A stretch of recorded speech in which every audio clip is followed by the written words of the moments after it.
On the Firefly platform on sunny Good Street, the violent hash smoker shook a chocolate machine, involved in an eating scene, smashing into neon streets in their stoneness, smearing their eyes on the crazy colored goddess. The hippies are described as an American youth culture that became visible and spread abroad in the late 60s, but the mainstream breakthrough of flower power reflects folk phenomena that had been brewing for decades.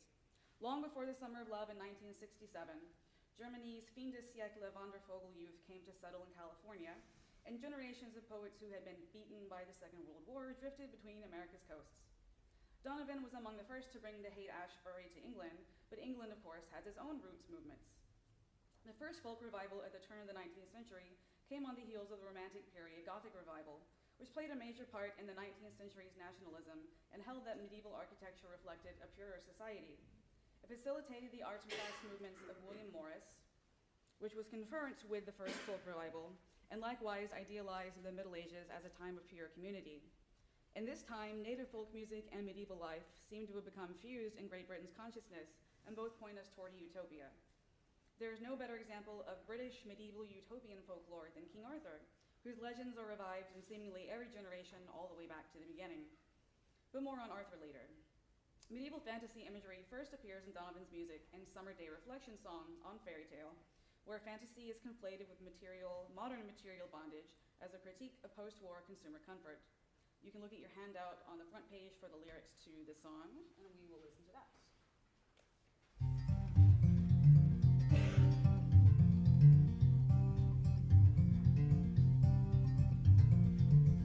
Cat sleeping in the sun, eyes take heed, the colors call, sunlight patterns touch the wall, red kerchiefs sail and fall, cat is sleeping in the sun. Drag. The song paints an impressionistic portrait of a moment in a summer afternoon, where television broadcasters are wizards casting a spell of complacency on viewers in suburban homes. Outside of these modern castles fly dragons, kites, which are assaulted by rooks who cry the sound of fairy tales, alluding to the prevalence and magical significance of rooks, crows, and ravens in lore. The melody is narrowly constrained and creates a claustrophobic feeling with the lyrics, such as when Donovan sings, "Jeweled castles I have built with freak feelings of guilt." The exact meaning of this line is left to the listener's imagination, but certain suggestions are plain. Jeweled suggests lavishness and luxury, and a castle, in addition to intensifying a sense of a higher social station, suggests something secure, monumental, long-standing, and immobile, whether his meaning is literal or metaphorical. One imagines that these could be the thoughts of an anonymous everyman narrator, reflecting on his efforts to build a materially secure life and legacy, or perhaps the narrator is Donovan, reflecting on his increasingly lucrative career. The word freak, too, is multivalent. To our everyman, freak guilt suggests something unexpected. He has achieved the success and security he wanted and does not understand why he feels guilty about it. But to our flower child Donovan, perhaps success feels like a betrayal of his anti-commercial freak values. Hence, a few years later, his turning a private island estate into a commune that lasted for a very short time. The castle with its wizards and harlequins here is not the ideal, but we see how Donovan's imagination seems to lie in a William Morris drawing room. Many major early revivalists, such as Cecil Sharp, used Celtic folk songs and legends to nationalistic ends, but for Donovan, they are a unifying force, connecting past and present, and home and abroad. Donovan parallels Celtic spirituality with Indian and broadly Eastern spirituality, which creates paradox. If these distant traditions are actually equivalent, then they are both simultaneously native and foreign. Donovan notes in his autobiography that anthropologists have confirmed cognates among Celtic Indian words and deities, although he does not include citation. Both, at least as Donovan reads them, I'm sorry, I skipped a line. As a young man, he identified spiritual affinities between the two worlds. Both of them, at least as Donovan reads them, treats nature as the highest manifestation of divinity, which further enables the New Age pantheistic liberalism that was emerging. The spiritual links are played out musically by pairing British folk with Indian and otherworld music, which perhaps seems at odds with folk music's function as a thing of tradition. Folk studies assert a need to maintain tradition on the one hand, while progressivism asserts a need to push boundaries on the other. Rob Young, in his introduction to his book, Electric Eden, identifies this, quote, battle between progressive push and nostalgic pull, unquote, that permeates Britain's visionary music. Pete Bebergall, in his recent book on the occult and rock and roll, which is titled after a Donovan song, Season of the Witch, adds that progressive push and nostalgic pull are both essential ingredients for soothsaying. How is one to envision a new future without having knowledge of the past? These new spiritual musical elements, which are so central to this era, come to a head in Donovan's following album, Sunshine Superman from 1966. Before, fairy tales were essentially window dressing on beatnik ideas, but in Sunshine Superman, he lets them become central themes. Where fairy tales cover only hints at Donovan's romanticism, Sunshine Superman's hangs the freak flag high. No more black and white portraiture. Sunshine Superman features a small bust of Donovan framed by full-color, flowering vine motif. The Art Nouveau style of the drawing is a fine example of progressive push and nostalgic pull. A bold, unconventional approach to album art rooted in an artistic movement that died out half a century earlier. Art Nouveau and the Pre-Raphaelite Brotherhood, examples here if you're not familiar with the style. You'll note neither of these legends is medieval, but they're both drawn in medieval dress. The Pre-Raphaelite Brotherhood were the fine arts comrades of the arts and crafts music, and their work is dense with mythic symbols. Donovan's admiration for the Pre-Raphaelites becomes particularly apparent in the art for his 1968 double LP, A Gift from a Flower to a Garden. You can see he's influencing his clothes. The sleeve for the first LP, which is separately titled Where Your Love Like Heaven, shows the castle with Donovan floating in the lake before it, looking somewhat like the Lady of Shalott. This is the painting, the Lady of Shalott, who is a Victorian addition to the Arthurian dramatis personae. And he sits in a boat on a blanket of rich materials, wearing an embroidered cloak and holding a magician's staff. With him in the boat are a banjo and what appears to be a shield with silver rondels.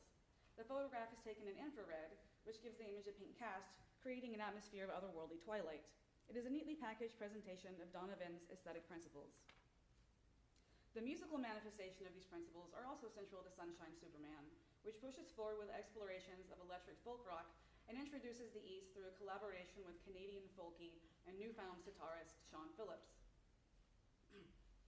Nowhere on the album is the musical and spiritual fusion of East and West more apparent than in the song Guinevere, which imagines a minstrel at King Arthur's court if he had a sitar instead of a lute.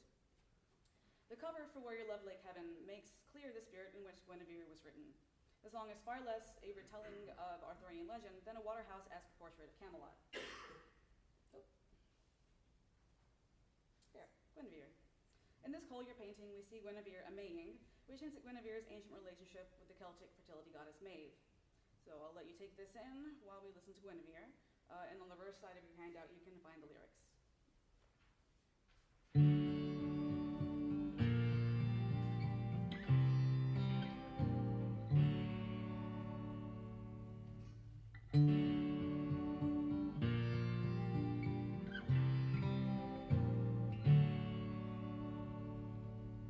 Guinevere of the royal court of Arthur,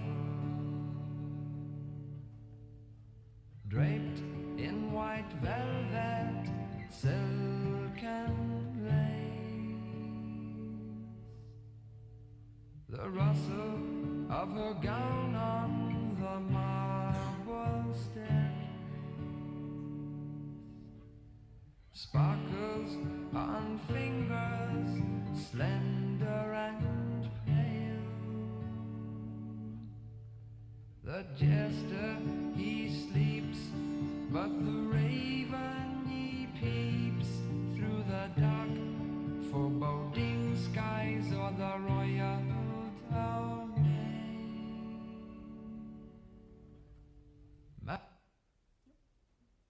Guinevere's lyrics offer a poetic snapshot of Guinevere and her life at Camelot. She rustles about the castle in her gown, an outrageously luxurious, anachronistic confection of white velvet, silk, and lace, holding a chalice of wine from the vineyards of Charlemagne with pale jeweled fingers as ravens fly over the castle.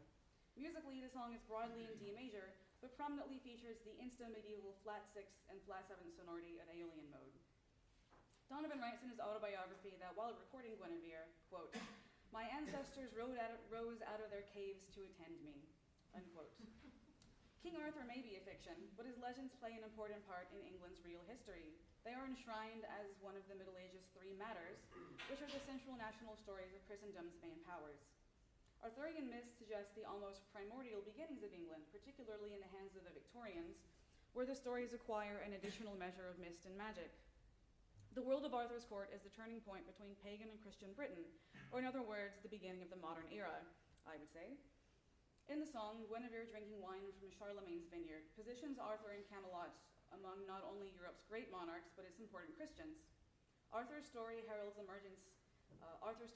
Europe's emergence from the pagan so-called Dark Age, and the version that is told after centuries of Christian revision.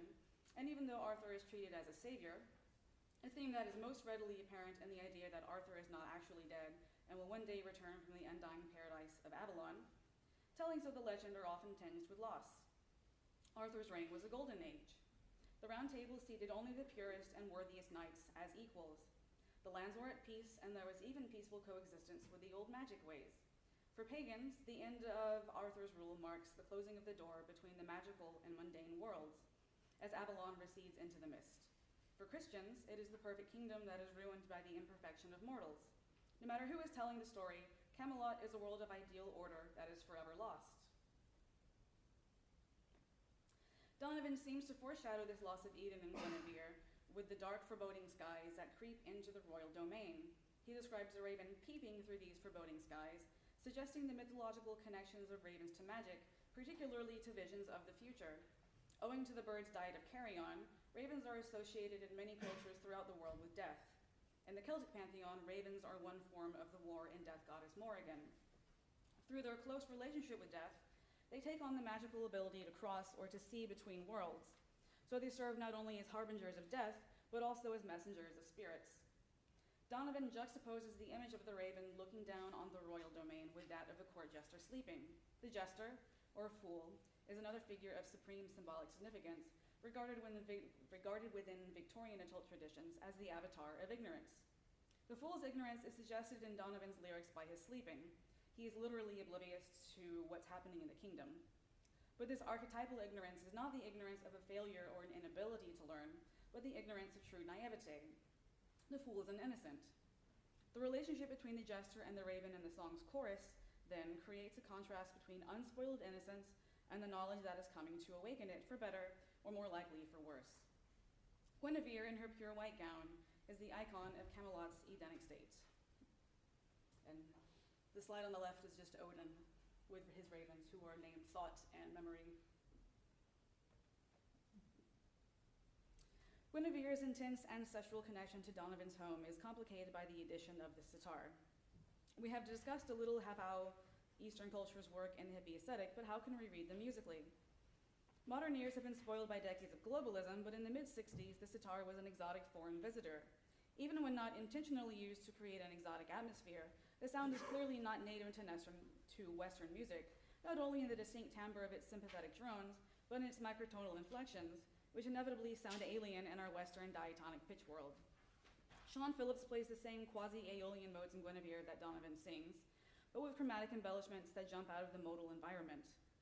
His choice of ornament here is a bending sharp seventh, which further stands out in a repertory that favors the sonority of a flat seventh.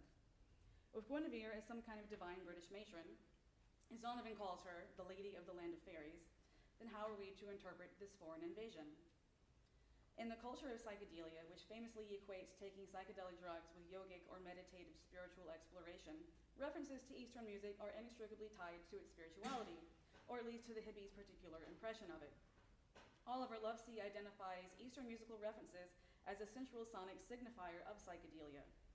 This does not merely mean that free jamming on a raga mimics the wandering journey of the LSD experience. The drug use itself was promoted by Leary and others as a means of gaining spiritual perspective. In order to change how they saw the world, beatniks and hippies literally changed how they saw the world. This ties into Donovan's nature-based religion in the idea that the earth itself provides the materials for gaining insight. Drug use was also tied to the East in a real, practical way, in that Asia and North Africa are where cannabis was farmed. The destinations on the overland hippie trail to India included all of the major centers of production, where hashish was common and freely available. Hippies went to India and returned in their Volkswagen buses laden with goods, not only illicit ones, but clothing and musical instruments. Their cultural appropriations, like their treasure hoards, renders music and spiritual ideas as found objects by removing them from the context of their parent culture. However, though their native significance may be removed, they are never fully integrated into Western music and consciousness. These musical objects continually stand out as an indicator of something outside of the West and of the hippies themselves, representing the ideals that they sought after and hoped to bring home. Donovan's medieval fantasy references function similarly, indicating a foreign space and a picture of the world as it might be. An Eastern reference or a medieval reference alone may serve, but the simultaneous use of these paradoxical motives, native and foreign, past and present, provide a striking example of cultural tension felt by the post-war subcultural youth who were seeking their place in the world. The exotic realms of legend were both an escape from banal reality and, for a dedicated idealist, exemplars of real perfection, pointers to true peace, and to magic, and to other seeming impossibilities that could, in reality, be attained by any person. For souls such as Donovan, history, myth, art, and music are not merely tools, but evidence of a truth that the kingdom of heaven is within. Realizing the kingdom of heaven without, they optimistically believed, was as simple as changing your mind. From there, the rest would follow. Thank you.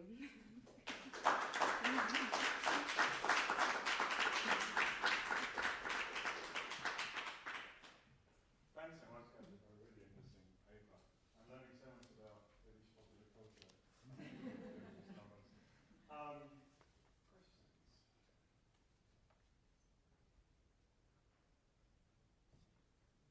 Questions?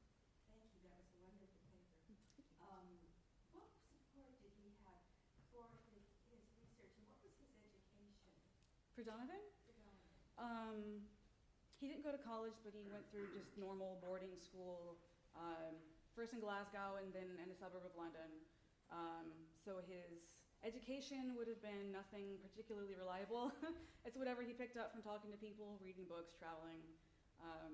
I think he just sort of read a lot, certainly a lot of beatnik novels. So there's people like David Cassidy were adherents of Zen Buddhism, and so some of these ideas were filtering into the books. So he probably just kind of absorbed a lot of it secondhand from there.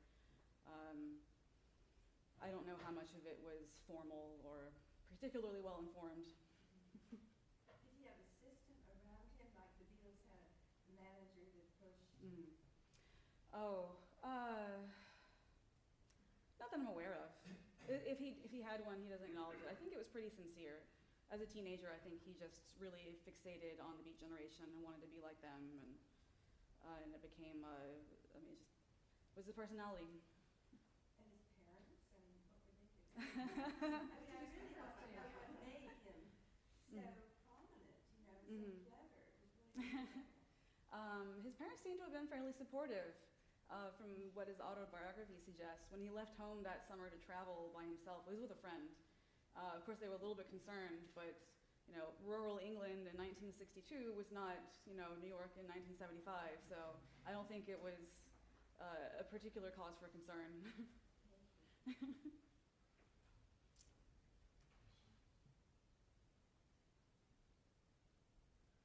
I wonder, what do you think you sort of locate this in kind of culture of restoration?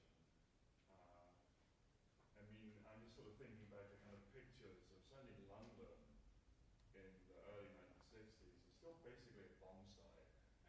Large parts of the city is still destroyed. And, people, there's lots of stories about people sort of talking about how they grew up kind of, playing with the rubble. Yeah. The combination of sort of the medieval imagery and the sort of distant Neverland of India. I mean, is this something about sort of rebuilding a national culture? That's what I've been thinking about and when kind of working through, because certainly for a lot of people it is, because there's a sense of recovering from the war. Even though he didn't live through the war, he goes, growing up in the rubble had a big impact on a lot of people. But he seems to have had a sense in Glasgow, I guess it wasn't as hit as heavily, that he said that things were recovering pretty well and everything felt pretty like on the up and up. So I wonder with him if it's actually, he's just so optimistic about life right now that he thinks this is where everything is going. Because of the people who seem to have grown up in more bombed out areas, because some of them stayed bombed out, through the 70s. Yeah. They seem to be much more pessimistic. Yeah, we'll do that for you. Yeah, surprisingly. Yeah. I really enjoyed that, thanks. It strikes me as a kind of a tension in the way in which, I don't know, maybe you could comment on it more, the way in which, so he starts off by going and visiting the countryside and stuff. So there is at this time a sort of a suggestion that actually England's folk past is present in the practices of rural people. And even though people at this time are actually saying it's also present in the practices of industrial people Yeah. as well, and urban people. But then also, his extra step is to then sort of remove it from the present and to put it back into the past. And Yeah. it strikes me that that's really, well, from our modern perspective, it's really odd. I don't know. Yeah, I think it's odd too. Which is the genesis for this paper. I don't know if I have an answer for that yet, but it's just, it's a really intriguing relationship of turning, because I don't know what to say other than it's past and present at the same time, because he's making it more deliberately removed by talking about things that are antique instead of current folk songs. And then if you look at the Incredible String Band, they do a similar thing where they're singing British folk songs, but they're just throwing in a tabla and a sitar with it for no apparent reason, just for musical decoration, and it's a really bizarre combination that for them just kind of worked. I actually wonder whether this is really a bizarre combination. It seems to us to be such a combination, but if actually the Middle Ages, the kind of going back to the Middle Ages, seems to want to negotiate Britain's post-war traumas, then we might want to think about India, the sitar, all these Eastern influences, not so much only about kind of the hippie movement, but also Britain's colonial role in India and the connections there. So in that way, actually, there's a kind of political tie that I also kind of hope that Eric will perhaps illustrate. Yes, segueing nicely. Yeah. Don't worry if you don't. So, I wonder actually in which way politics might be relevant for your paper. Yeah, I think that'll be more present in the longer version of it. For him, I don't quite know yet. I'm still trying to figure that out, but that's a good point. If it were an American group, I would probably just say, okay, hippie makes so much sense as is, and it still makes sense for Great Britain, but then there is the second side. So maybe something to look into. Certainly, yeah. For them, I don't know if they're thinking much in terms of possession or colonial critique.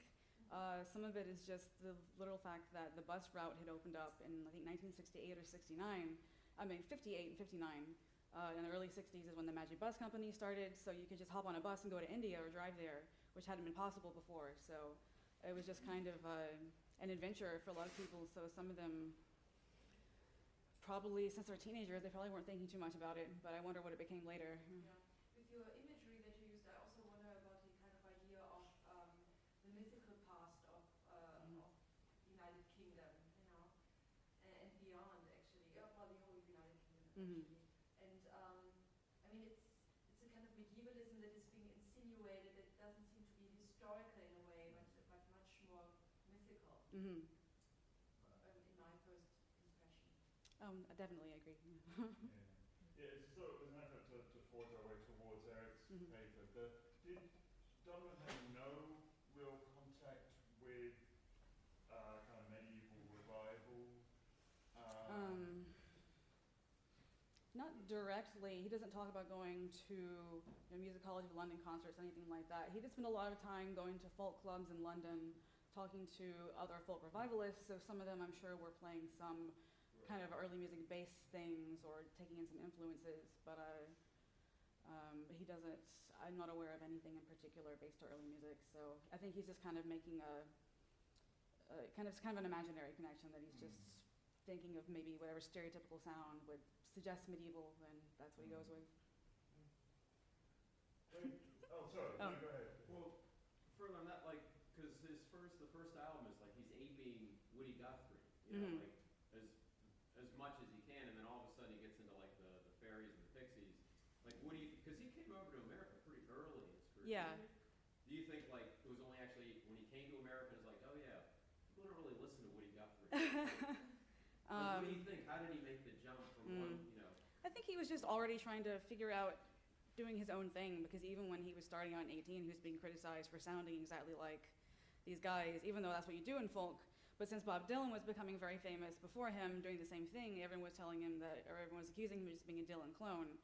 And I think even Dylan was a little bit condescending toward him for that reason. So he already was listening to a lot of jazz, like Charlie Parker and things like that, and going to London jazz clubs. So I think he came to the United States to just explore more of that. I think he met Guthrie and Ginsberg and all these people when he came over to New York. So I think that was just the next step in fusing them together more than coming over here and finding out, oh, this is passé. Great, thank you so much. Thank you.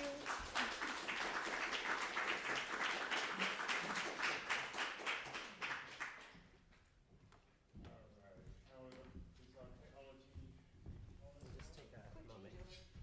Okay.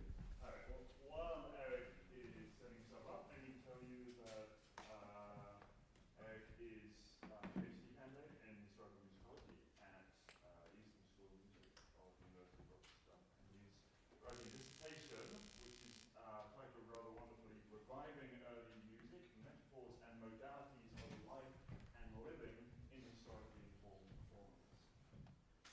He's been able previously at conferences of the AMS and the annual Medgrad conference, and he has an article which just come out in the online journal Eventual Aesthetics. It's called "A Cameo of Frances Pelton Jones," for her, for Jane Bennett, and for us too. So I think we can tell that Eric is into the imaginative title. And is technology working for us? Hopefully.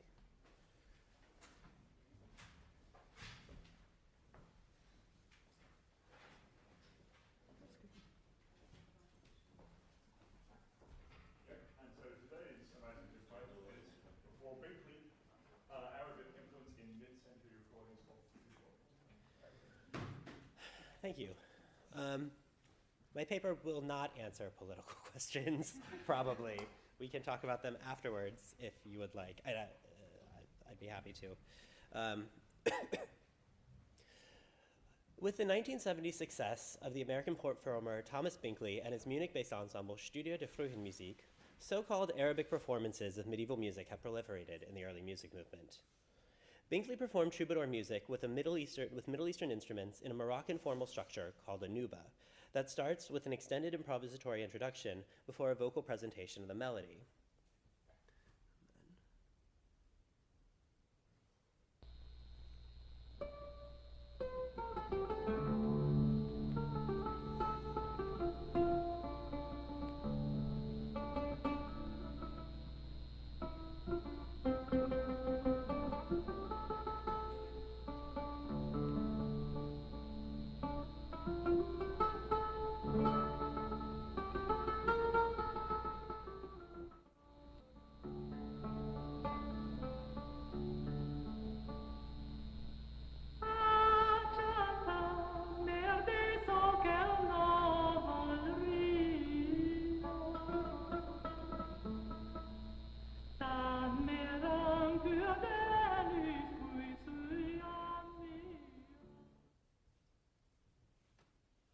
As one might expect, Binkley's practices are controversial among identity-conscious musicologists concerned with issues of race and representation.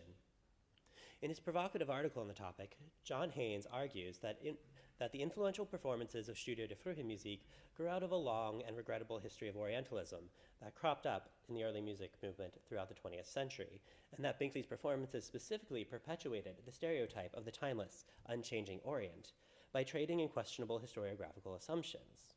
After all, the nuba originated in the 18th century and has changed drastically over the course of its own 200-year history. Jonathan Scholl, an ethnomusicologist, excuses Binkley's Orientalism as a byproduct of a now outdated cultural theory and emphasizes the value of Binkley's ethnographic approach. After all, Binkley actually went to Morocco, studied with real musicians, and his nuba is accurate. Striving to rehabilitate Binkley's performances, Kirsten Urey suggests that Haynes is demanding objective historical accuracy that is simply impossible given the surviving medieval documents. And more importantly, she argues, Binkley's project offers a noble attempt to challenge, quote, the myth of Westernness by portraying a history of mutual cultural exchange.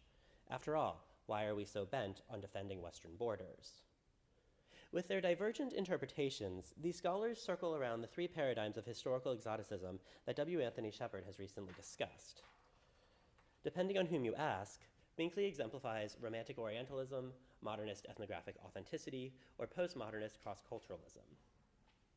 Upon analyzing the use of East Asian music by the composers Henry Cowell and Henry Eichheim in these terms, Shepard aptly concludes, quote, the differences between postmodern, modernist, and romantic exoticism are often overstated, for the aesthetic aims and philosophies of each can be illustrated by examples taken from throughout the last century, frequently from within the oeuvres of individual composers, end quote. Thus, he suggests that these three approaches to the other mingled and swirled about over the course of the 20th century. Today, I will elaborate on Shepard's observation by considering portrayals of Arabic influence in early music performances from the late 1950s through the 1960s from members of the American ensemble New York Pro Musica.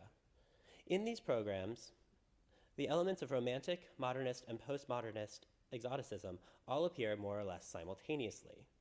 More importantly, these performances, which have been ignored or treated brusquely by scholars focused on Binkley, illustrate how the controversial figure of the Arab engendered polarizing identity politics regarding internal cultural diversity that illustrates an emergent postmodern attitude. The New York Pro Musica was founded in 1952 by the Bronx-born musician Noah Greenberg. Though based in New York City, he met many of the members of the group, including Carl S. Miller and Joseph Udone, by participating in Paul Hindemith's Collegium at Yale. Hindemith's Collegium was an informal supplemental practicum to his required theory courses that helped familiarize students with medieval, Renaissance, and Baroque repertoires. And indeed, the New York Pro Musica specialized in just this music, offering concerts throughout the greater New York City area and gaining meager success throughout the 1950s. The group rose to wide acclaim in 1958 with their performance of the 12th century liturgical drama, The Play of Daniel. The work was performed in Latin at the Cloisters Museum of the Met in northern Manhattan and featured a newly written English prologue by the poet W.H. Auden. The Play of Daniel was such a success that the group revived it annually, and it became a staple of the New York City Christmas season. They took it on several national and international tours, and they released 2 recordings of the work. In making his case for the Orientalist history of the early music movement, Haynes points to the Middle Eastern elements in the Play of Daniel. They are generally meant to evoke the setting of Belshazzar's Babylonian royal court, and they include the occasional appearance in certain later performances of a fire eater and a sword swallower, a fact that Haynes cites. Yet despite what these stereotypical figures might imply, the production did not portray some sort of Orientalist harem.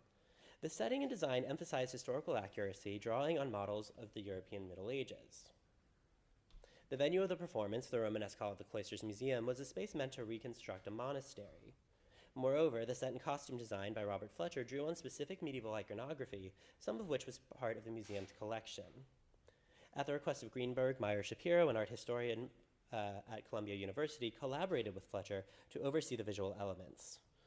As well, Greenberg even borrowed for some performances an authentic medieval menorah from a local Jewish history museum. Thus, the Orientalist stereotype of the fire eater literally coexisted with modernist objects of objective authenticity in performance.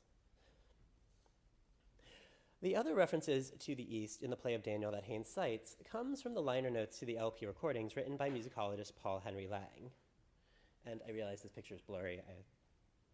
It's okay.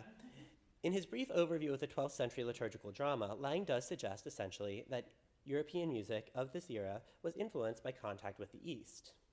Yet before delving into Lang's specific language, I emphasize that his liner notes only appeared in the LP recording. Lang's notes do not appear in concert programs for the Play of Daniel, which instead featured comments from Greenberg that made few references to Arabic influence, but would describe the music as, quote, medieval folk song.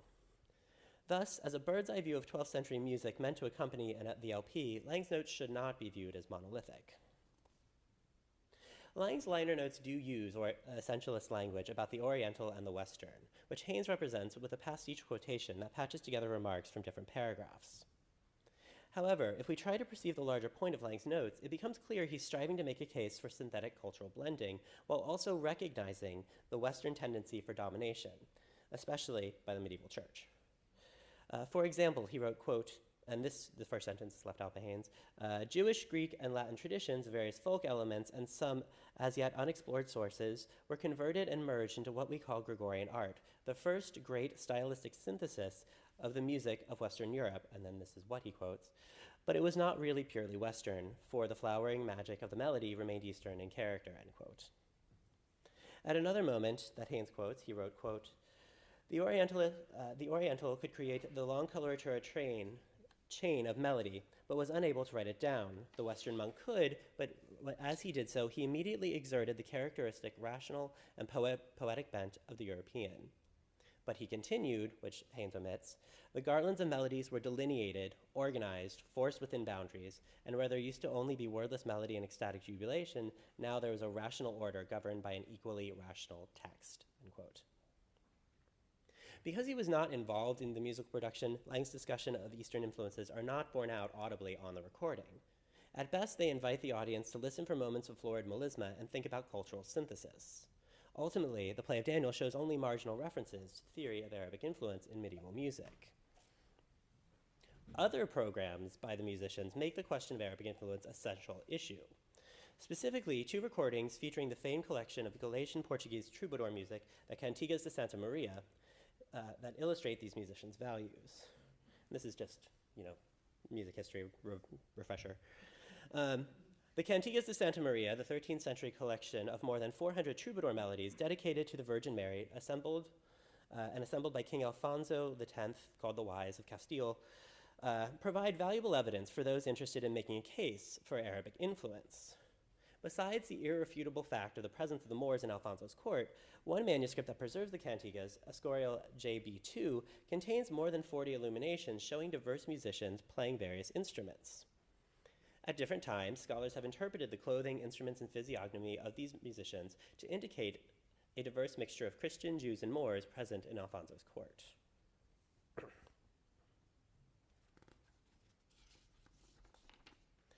The 1957 album, Las Cantigas de Santa Maria del Rey Alfonso el Sabio, 1221 to 1284, performed by countertenor Russell Oberlin and lutenist Joseph Yadone, under the musical direction of the musicologist Saville Clark, provided a sample of 12 cantigas to represent the collection. Although both performers were founding members of New York Pro Musica, this was an independent recording sponsored by the record company Experience Anonyme, who was also Clark's employer.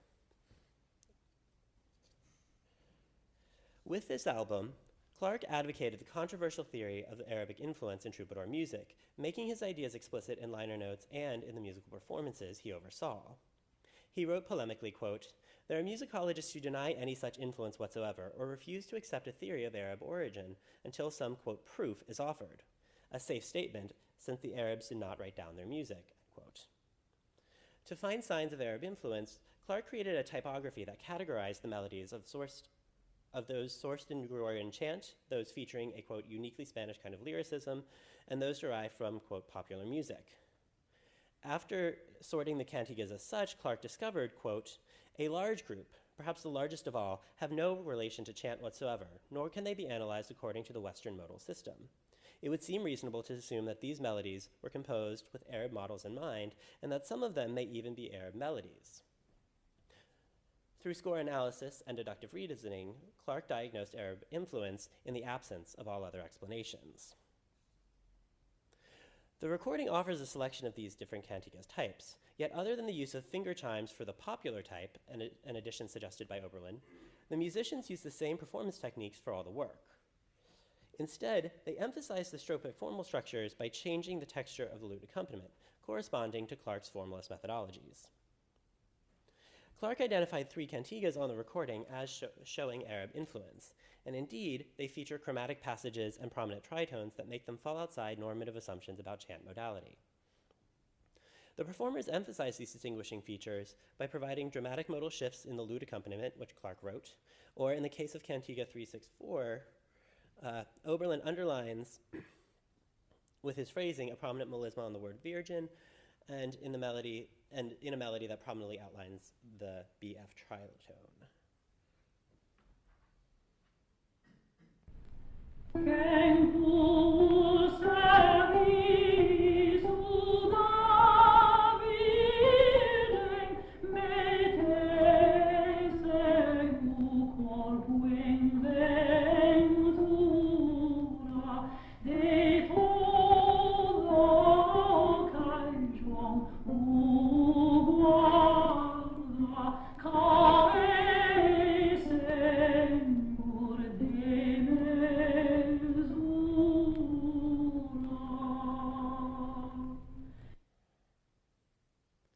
Arriving at his conclusion about the Arab cantigas through deductive reasoning, Clarke nonetheless reaffirmed an old Orientalist stereotype. As Ralph Locke has noted, otherwise generic chromaticism has all too often been speciously associated with the East. Yet the presence of the Arab was not simply a feature of exotic flair. Rather, Clarke advocated the value of cultural diversity in his liner notes. He described the ethnic diversity of Alfonso's court, and he noted the various Arabic philosophical and mathematical texts that he had translated into Castilian. If Clarke's advocacy for Arabic influence suggests an emergent postmodernist attitude, the materiality of the album further demonstrates postmodern cultural exchange by offering simultaneous, conflicting interpretations. Ernesto de Cal, professor of medieval literature at NYU, who provided the English translations of the text, wrote a second set of notes that directly refutes the claim of Arabic influence. Quote, "The theory has been propounded," note passive voice, that not only the music, but also the meter of the lyrics was of Arab origin, a thesis, again in passive voice, a thesis that has not gone unchallenged. So it seems as though they were arguing with each other. It is evident that the poet king strove for virtuosity of form, and for that he had at his command all the complicated metrical devices of the troubadour technique of Galician Portuguese poetry. He was frequently carried away by this technique, end quote. Thus, according to de Cal, formal oddities did not indicate Arabic influence, but rather the king's interest in virtuosity and his occasional lapses in good taste. De Cal also promoted the idea of Alfonso ruling over a culturally diverse kingdom. However, he said, which he said fostered an artistic renaissance specifically of Galician Portuguese poetry. However, de Cal suggested alternative sources for this diversity. He pointed to the transient European populations who came to Alfonso's kingdom on pilgrimage to Compostela. Thus, de Cal wanted to stress the Western European identity of the medieval music, while Clarke emphasized something Eastern. This positive view of blended cultural diversity becomes even more central in New York Pro Musica's 1962 album, Spanish Medieval Music, which featured selections from the cantigas for the A side of the LP and also promoted the theory of Arabic influence. In the liner notes, Dennis Stevens, a musicologist, explains, quote, "Medieval Spain was a melting pot of miscellaneous cultures, and there was nothing to rival it in this respect anywhere in Western Europe. The Compostelan music makes use of the text in Latin, Greek, and Hebrew, and the composers come from Paris, Chartres, Troyes, and Soissons. In the music and verse of the cantigas, there is often more than a hint of Moorish influence, the sonorous equivalent of the Cordova Mosque and the Alhambra." Both the visual and sonic aspects of the album elaborate the image of medieval Spain as a melting pot through the use of modernist authenticity. Throughout the album jacket, traced images from the Escorial manuscript portray both the diverse instruments and the diverse musicians that populated Alfonso's kingdom.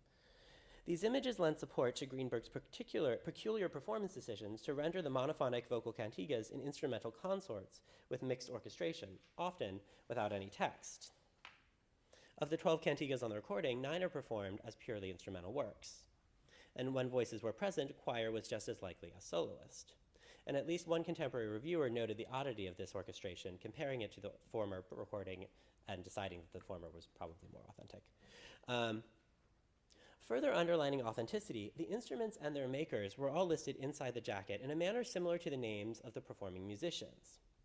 That the historical instruments took the spotlight was not necessarily unusual. The diverse timbres were a big draw in record reviews, but the diversity of the instruments had greater significance beyond providing an array of sensuous timbral effects. Pointing to the Escorial illuminations recreated on the album, Stevens categorized the instruments in racial terms. According to him, The Moors played percussion and plucked string instruments. The Spaniard played bowed string instruments and woodwinds.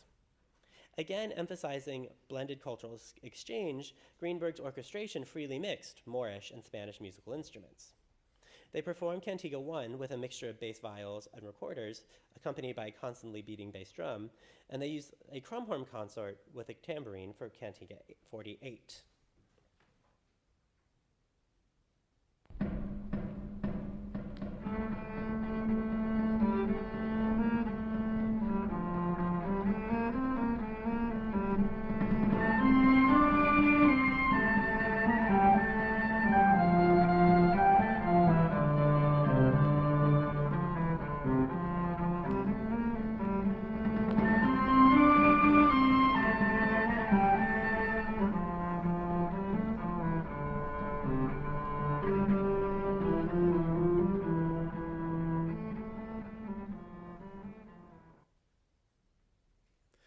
Thus, unlike the previous recording, which racialized the melodic content of the music, Greenberg's recording conveyed the musical work as a unified whole, but that whole was created through a synthetic collaboration of racially diverse parts.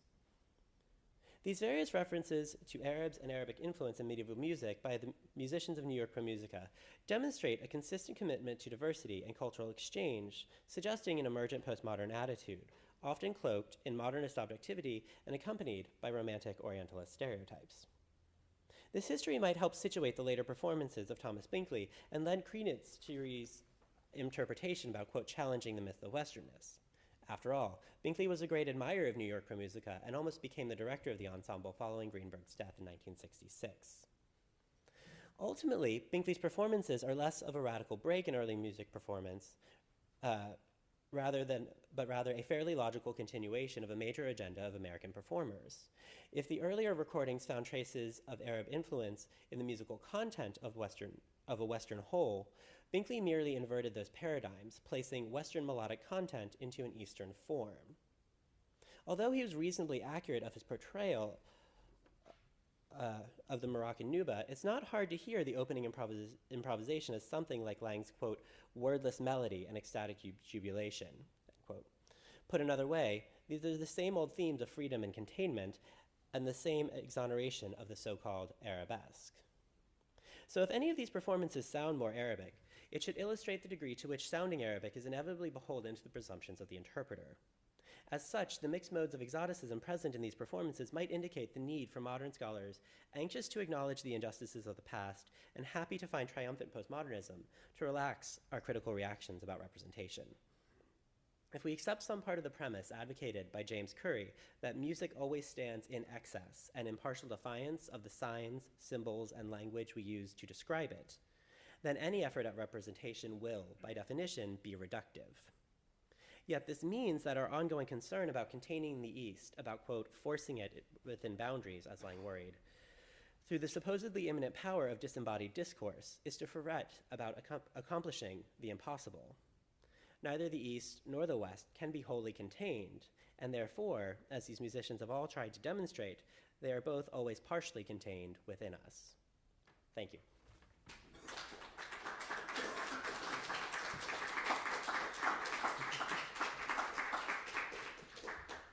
Thanks so much, Eric.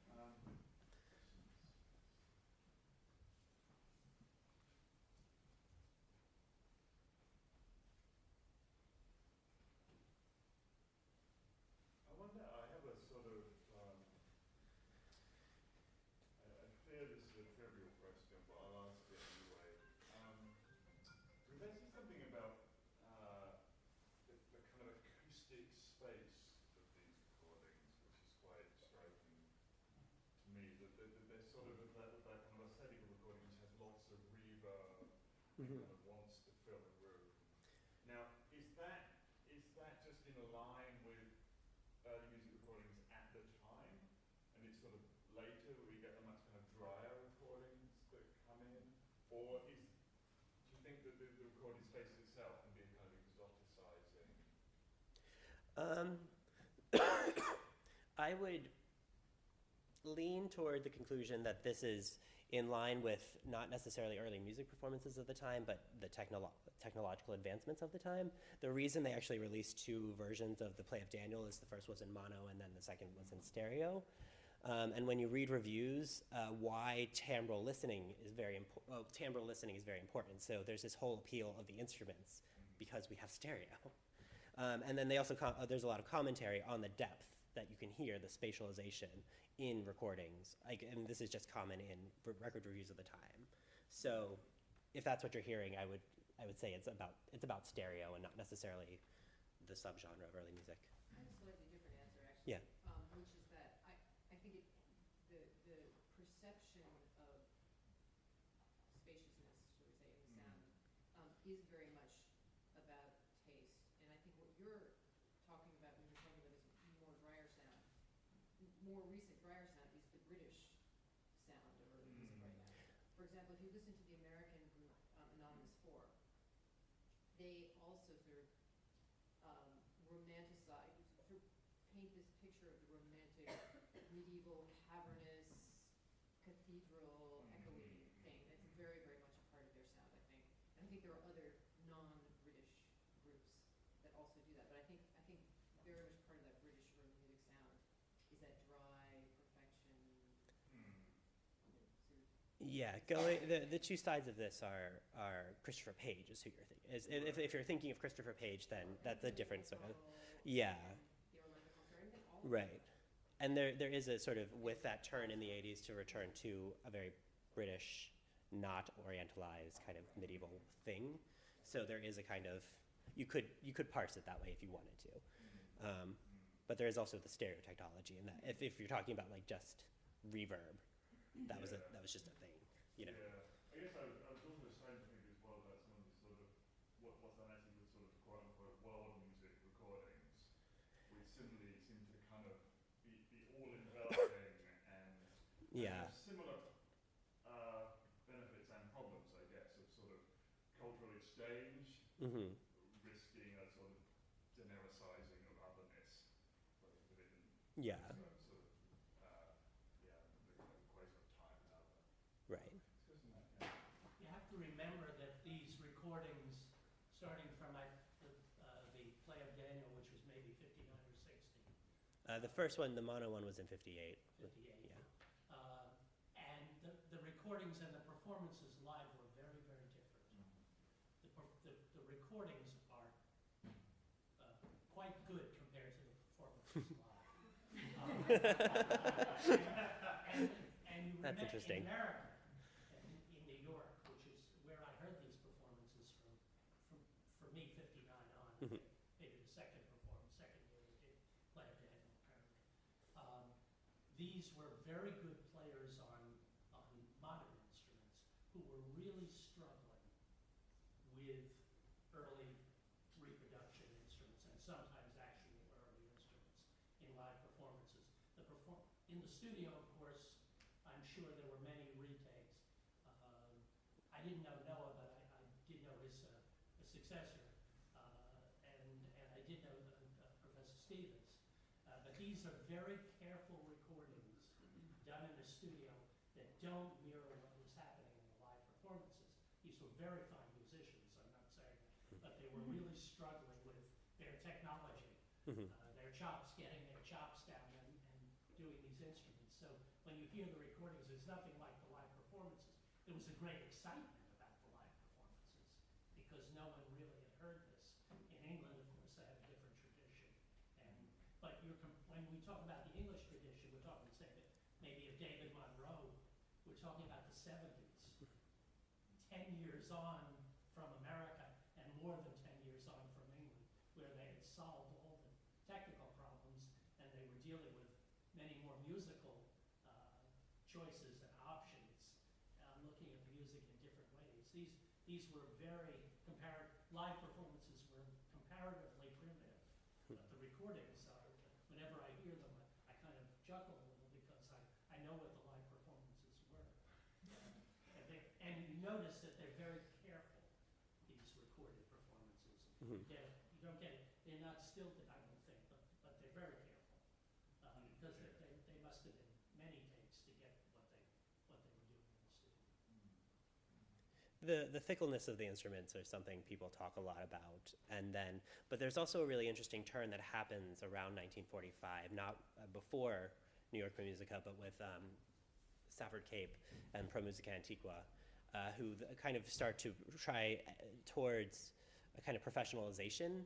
And then this is one of the first things people say is, oh my God, they're in tune, and it's so amazing, and that's why it's great. Like they've mastered something, and that's also what makes it, quote, convincing, is how a lot of reviews will talk.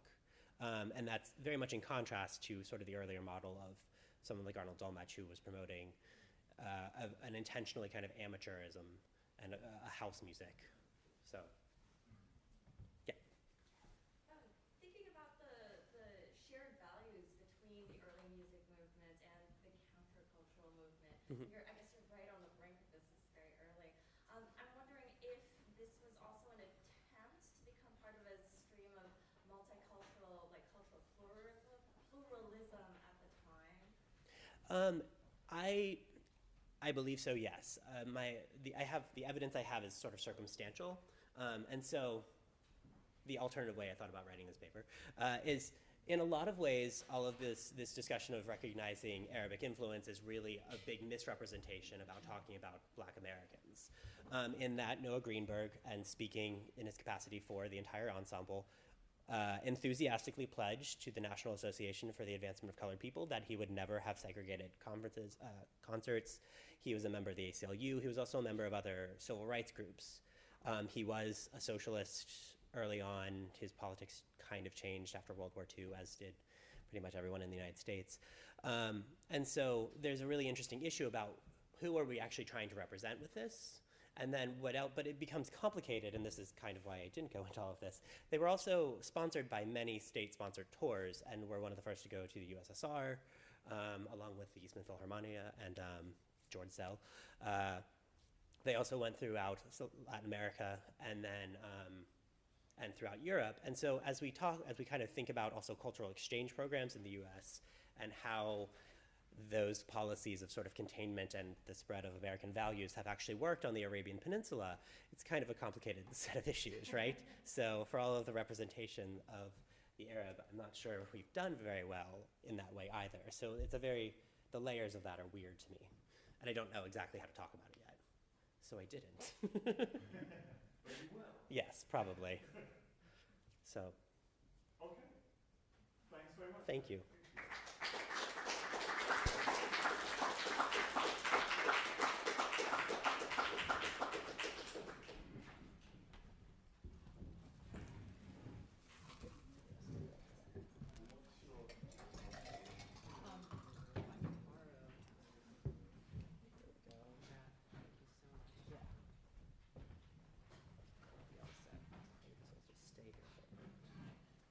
Hold that way it doesn't fall. Oh, yeah. There we go. Actually, Ben, can you hold it? Yeah, sorry. This is always the problem. There we go. Very, very heavy Another for brief words. moment of technological struggling here. Thank you. Most of you probably don't need me to introduce you to Professor Anne Soden, who's here in the Cooney Graduate Center. She has one of those scholars I like to refer to with an embarrassment of publications. And I won't embarrass her by reading them out to you.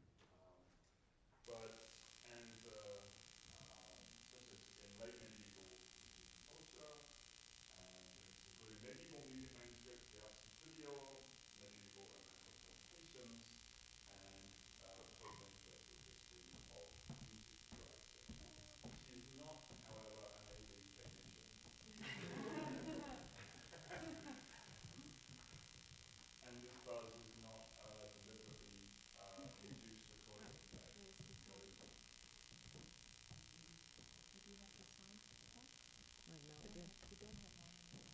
What? You must be, Yeah, it must be that one there. Thank you. I don't know why it's on the wrong side, the other side. Open your presentation.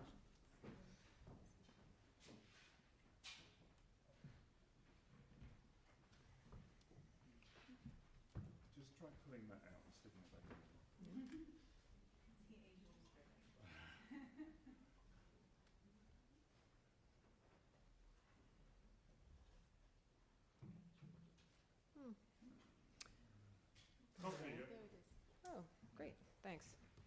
Um, And yeah, our title today is called, unfortunately, the Postmodern Twist. yes, I'm not an AV technician, and I'm not a, oh, there. There you go. I'm also not a PowerPoint whiz. All of the PowerPoint decorations, other than the words you see, are my son's, my son's doing. So he had a lot of fun with the PowerPoint. And I'm actually not a scholar of 20th century music either. This is my first, I'm coming out as a person who writes on anything after about 1412. So this is my inaugural. Okay, I think I'm ready. It can only be a coincidence that two of the most highly acclaimed modernist operas to have premiered since the turn of the 21st century have troubadours as their subject. L'amour de loin by Kaya Sariaho, which premiered in 2000, has been performed at major opera houses across Europe, in Canada, and the US, won the composer the prestigious Graumeyer Award, and surely a decisive testament to its mainstream success, will be staged at the Metropolitan Opera the season after next. George Benjamin's Written on Skin premiered in 2012 in Aix-en-Provence and has since had runs at the Paris Opera and Covent Garden, and it will make its New York debut this summer at another certifiable mainstream venue, the Lincoln Center White Lights Festival. Two operas, of course, do not make a cultural moment, and it's too early to herald a triumphant return of the troubadour, fun though that would be for a medievalist like me. But the coincidence offers us the opportunity to ask what the figure of the troubadour might mean to us now, what the contours of his profile might tell us about our relationship with the Middle Ages at the present moment. Troubadours have been part of Western literary and musical consciousness for 8 centuries, according to the title of a recent book by John Haynes, and were particularly visible on the 19th century operatic stage. But they've been in relatively short supply since the 20th century. They've had a part to play in the folk revival that we heard about earlier, but that's not part of my story today. This disappearance might be due to an earnestness that attaches to them that does not sit easily with the ironic distance that is the habitual mode of modernism. The troubadour took to song in order to express his innermost feelings and has been invoked repeatedly in Western culture as a nostalgic figure, representing an idealized past and an idealized purity of poetic expression.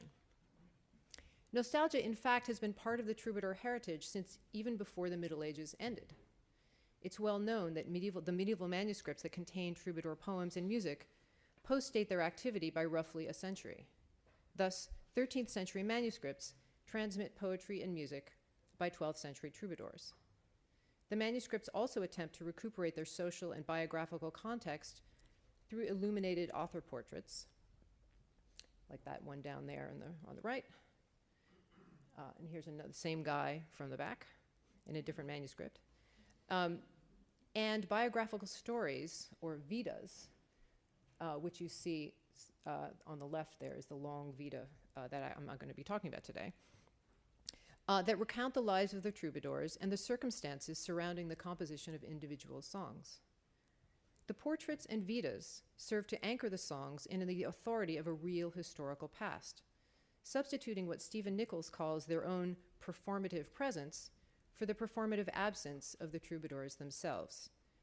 Thus, already in the 13th century, the figure of the troubadour was tinged with a sense of loss.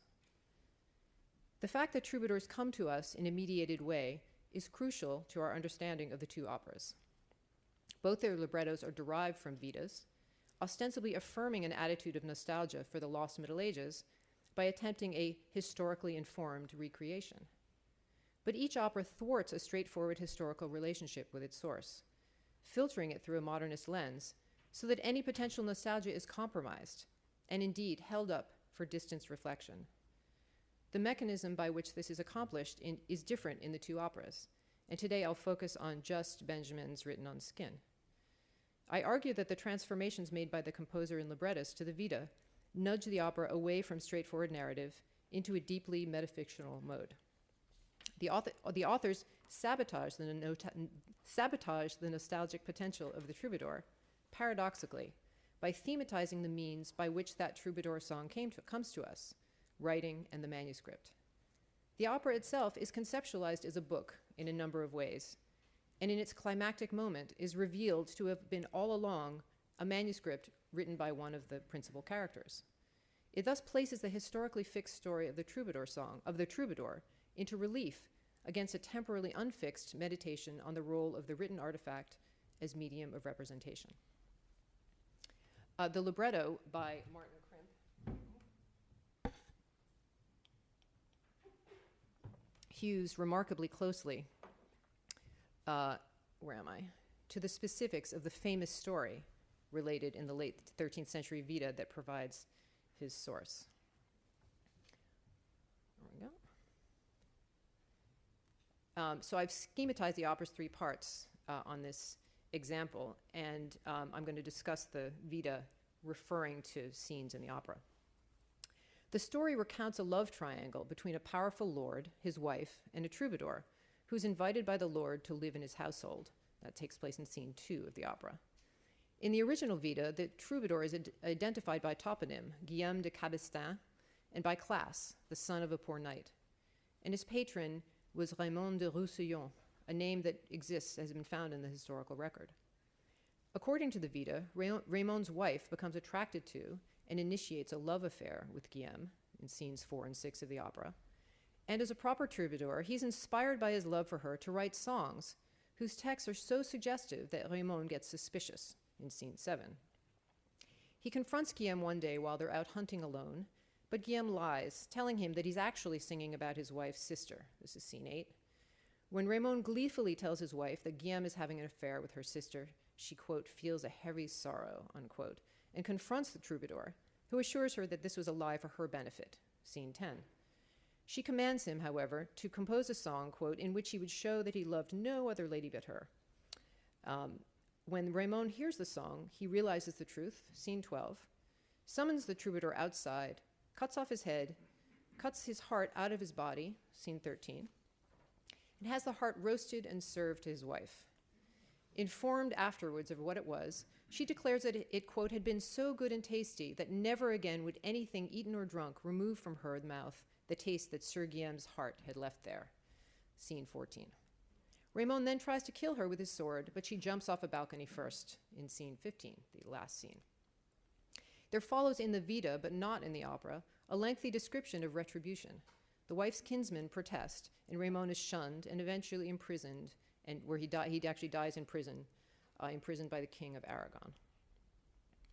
Despite its fidelity to the contours of the original story, that it really follows in remarkably closely, the opera tweaks it in several key ways.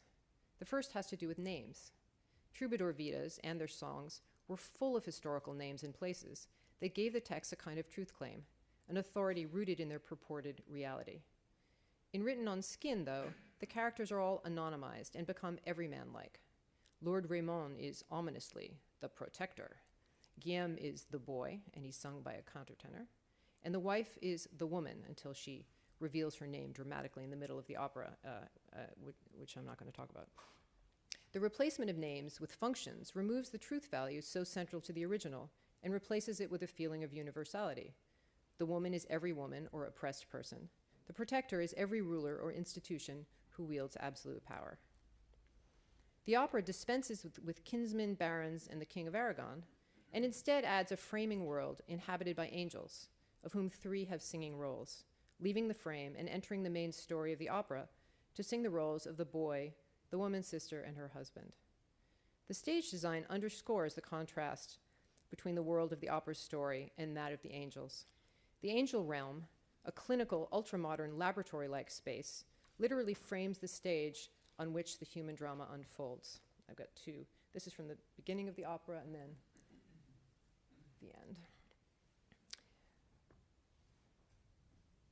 This vertiginous visual juxtaposition underscores an equally vertiginous atemporality that pervades the opera. The angels are aware of historical time, but they live in a world apart, entering the historical world by changing clothes and becoming characters. They reel off orders at a dizzying rate and with no sense of temporal order or indeed continuity. In the opera's opening, they bark out orders to, quote, strip all the cities of brick. Oops, do I have a slide for this? What happened to my slide? There we go. Strip all the cities of brick, force chrome and aluminum back into the earth, erase the Saturday car park, seeming to prepare to go back in time to tell the story of the opera. But back in time is not quite accurate. In this case, the directions seem to have more to do with place than with time. The location of the opera's premiere, Aix-en-Provence, in Occitania, is here brought into the fabric of the opera. Its authors have said that they chose the Troubadour story when they learned of the location of the premiere. Thus, from its genesis, the opera was not an absolute work, but a physically bounded one, an installation. A self-conscious knowledge of its location permeates the opera in repeated references to the natural world outside the confines of the stage house where the action takes place. When the angels order that the asphalt be stripped away and chrome and aluminum forced back into the earth, we understand them to mean right there, under the opera house. But by the third scene, the angels are on to more challenging tasks than tearing up parking lots, and on a larger temporal scale. Stone the Jew, make him wear yellow, crusade against the Muslim, are instructions that apply equally to the Middle Ages and today, and to every moment in between. Invent the world in 7 days, invent a man, drown him, burn him, bulldoze him screaming into a pit, is a cheerily merciless instruction that covers the entire Christian history of mankind, from Genesis to the Apocalypse. God seems at this moment like a CEO too busy off stage to make an appearance. The angels are carrying out his instructions. Thus, the hasty paraphrase of the beginning of Genesis, and God saw that it was good, is shortened to a single good, muttered in a distracted way by an overworked angel, a cog in the bureaucratic order.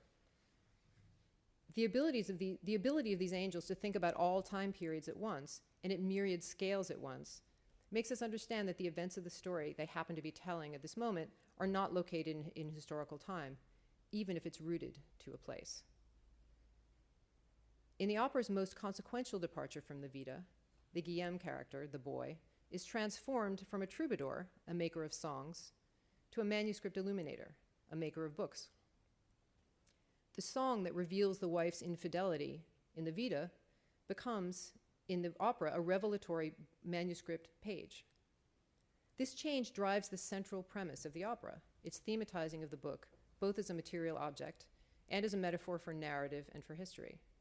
The title, Written on Skin, of course, invokes the book's violence and its materiality.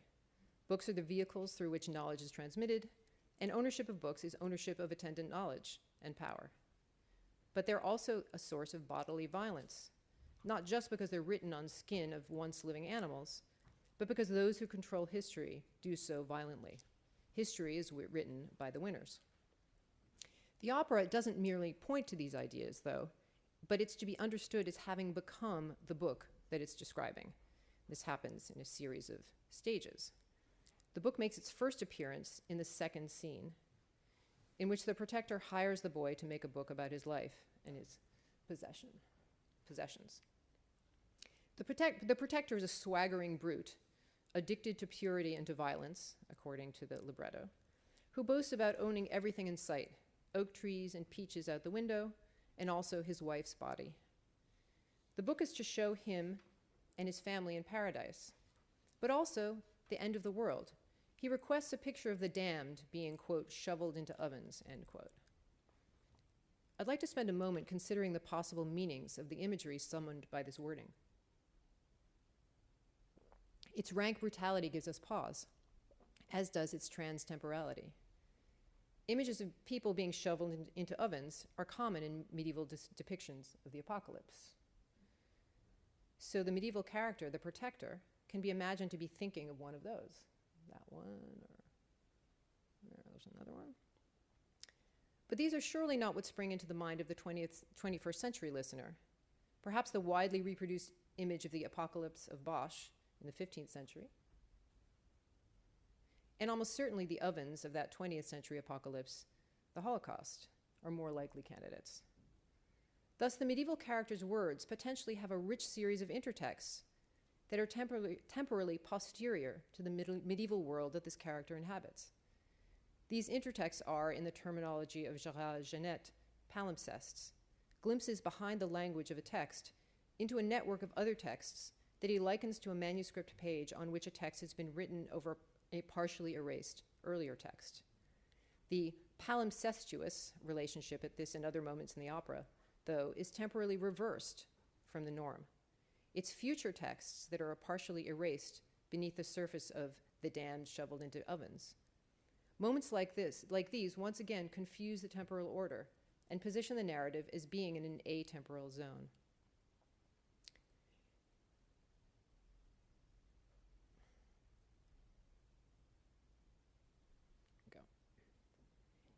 In this second scene, we're also introduced to the curious habit that the opera's characters have of narrating their own speech and action. As when the protector says, "And by day," says the protector, "fruit trees, blue heads of iris," etc. And the boy responds, "The book costs money," says the boy. As others have noted, this gives the characters a mediated quality, preventing the audience from sliding into an easy suspension of disbelief relationship with them. But this device also mimics the way direct speech is handled in a book. "What a lovely day," said Mortimer, and invites us to imagine that instead of seeing the story in an opera, we are reading it in a book, and the action on the stage is a projection of our imagined vision of the written text.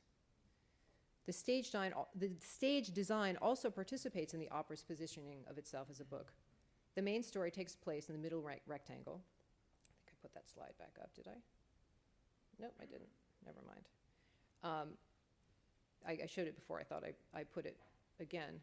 The main story takes place in the middle rectangle, flanked by the modernist space of the angels, visually replicating an illuminated book whose central writing block is generally ringed by a margin of paratextual materials, whether illumination or commentary. The relationship to the book goes beyond the merely visual.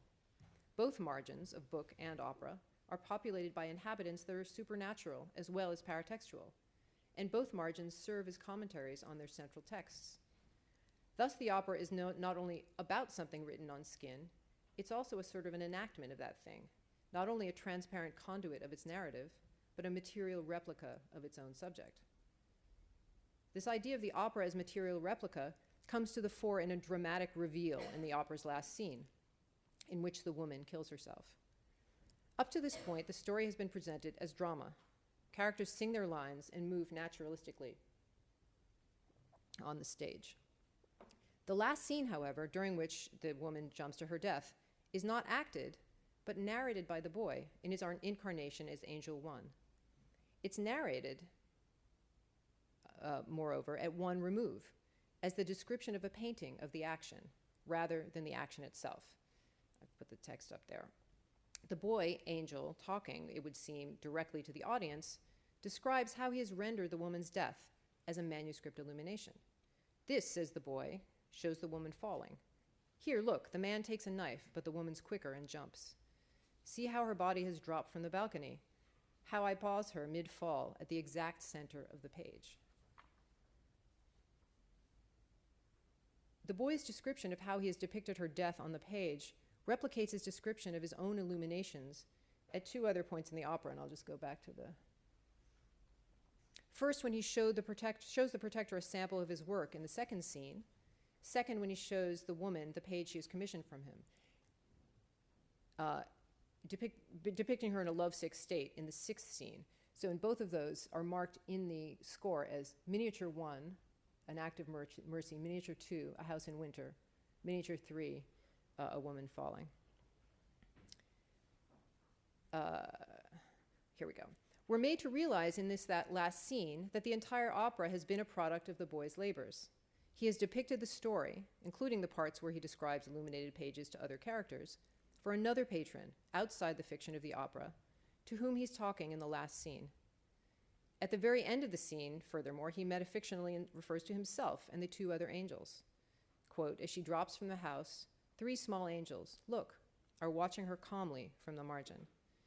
He's describing, of course, the operatic stage on which the story has taken place, complete with the margin that represents the angel's realm. The opera itself that we've just seen is fully reimagined here as the skin on which the story was written, with the boy as its author. This final scene is crafted as a jarring interruption of the grisly dinner in which the protector has compelled the woman to eat the heart of her dead lover. And the clip that I want to play now focuses on the juxtaposition of musical and dramatic force between the final minute of scene 14 and the first minute of scene 15. Now there will be a brief pause while I find the clip.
In the join between these last two scenes, we're wrenched, roller coaster-like, from the middle of an operatic climax of cruelty, defiance, and cannibalism to the distanced position of listening to a description of the representation of its denouement, from drastic to Gnostic on the turn of a dime. This enactment of the move from action to narration, or from event to representation, is one more metafictional aspect of the opera, and it actually accomplishes two things. First, by changing the audience's perspective so radically, it reminds us of our role as receivers of the narration, and reminds us that our empathy with the characters, encouraged in the dinner scene and denied in the ekphrasis of the final scene, is dependent on that narration. Second, the move replicates within the opera the originary troubadour story, the moment in the Middle Ages where troubadours got written into manuscripts and became nostalgic troubadour figures. Rather than relegate the troubadour to an irrecoverable historical moment and nostalgically invoke it, the opera exposes the fictionality of that sense of loss. It reminds us that history exists only in mediated forms. So early reports suggest that the return of the troubadour in the 21st century does not take the form of nostalgic revival or reconstruction.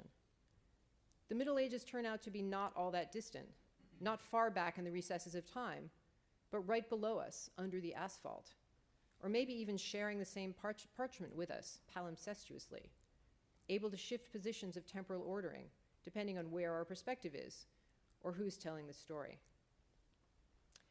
I hope I'll be forgiven for allowing the New York Times to provide my last word, because in a coincidence too fabulous to ignore, the bones of King Richard III of England, who died in 1485, were buried yesterday, quote, with a solemn ceremony laid down for monarchs through the ages, end quote. His unmarked grave had been found 2 years ago underneath a parking lot near Bosworth Field, where he fought his last battle. The ceremonies, according to the Times, quote, drew hours of live television coverage and days of newspaper headlines, almost as if Britain had lost a 21st century monarch. Thank you.